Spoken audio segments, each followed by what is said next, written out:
Shalom, Bapak Ibu saudara yang kasih Tuhan, kita berjumpa pada hari ini, hari Rabu. Kita bersyukur kiranya hari ini menjadi hari yang penuh kebahagiaan bagi kita semua. Dan hari ini kita kembali merenungkan firman Tuhan, apa yang menjadi pesan Tuhan buat kita pada hari ini, kiranya boleh kita terapkan di dalam kehidupan kita. Mari kita tundukkan hati kita di hadapan Tuhan. Bapa di dalam surga, kami bersyukur Tuhan di hari ini kami bisa melihat bagaimana karya Tuhan yang begitu luar biasa di dalam hidupkan kami. Kami boleh melihat bahwa hal-hal yang indah yang Tuhan boleh kerjakan di dalam apa yang kami lakukan pada hari ini Tuhan.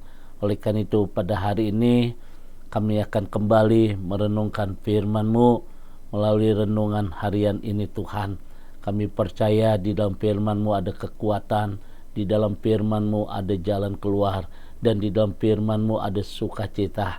Dan kami percaya Tuhan, di tengah-tengah persoalan yang kami hadapi, firman-Mu yang memberikan jawaban dalam hidup kami. Terima kasih Bapa di surga, kami bersyukur di hari ini Tuhan, dan kami menyiapkan hati kami untuk diberkati dengan firman. Haleluya, amin. Saudara yang dikasih Tuhan, hari ini saya akan melanjutkan, kita akan membahas di dalam Kejadian pasal yang ke-11 di dalam ayat 1 sampai dengan ayat 9. Kita bisa melihat tema dari perikop ini adalah Menara Babel. Apa yang dimaksud dengan Menara Babel? Kalau saya artikan adalah menara kesombongan. Saudara, kenapa dikatakan menara kesombongan? Sebab Alkitab mencatat dengan jelas saat itu orang ingin berusaha semaksimal untuk mereka membangun sebuah menara, dan menara itu sampai ke langit, saudara yang kasih Tuhan. Ayat 4 firman Tuhan berkata, marilah kita dirikan bagi kita sebuah kota dengan sebuah menara yang puncaknya sampai ke langit, dan marilah kita cari nama supaya kita jangan terserak ke seluruh bumi. Nah, Bapak Ibu sedang kasih Tuhan, mereka mempunyai satu bahasa, satu logat, dan mereka serentak ingin membangun sebuah menara yang puncaknya sampai ke langit. Nah, Bapak Ibu sedang kasih Tuhan, kelihatan ide itu ide bagus, tetapi Tuhan tahu hati mereka. Tuhan tahu mereka ingin dikagumi, mereka ingin dihormati, tapi mereka lupa siapakah yang harus ditinggikan.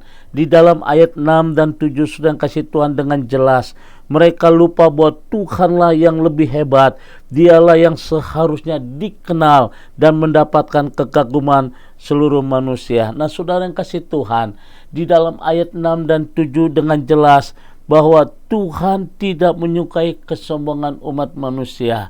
Melalui dia mengacau balaukan bahasa itu, sehingga menara itu tidak bisa terlaksana, saudara, tidak bisa tercapai. Nah, melalui peristiwa Menara Babel ini, saudara yang kasih Tuhan, kita diingatkan pada hari ini. Mari kita periksa kembali segala aktivitas yang kita lakukan. Apakah kita berusaha membangun menara kesombongan melaluinya, saudara?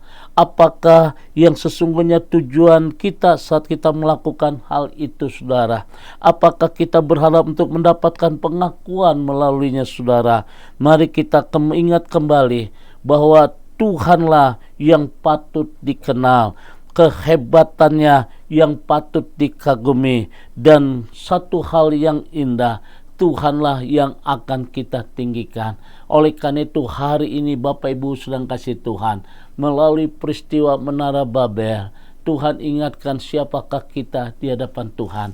Saya percaya pada hari ini, ketika kita meninggikan Tuhan, ketika kita menghormati Tuhan, ketika kita mengagumkan nama Tuhan, maka saya percaya saudara yang dikasih Tuhan akan menerima berkat-berkat yang luar biasa.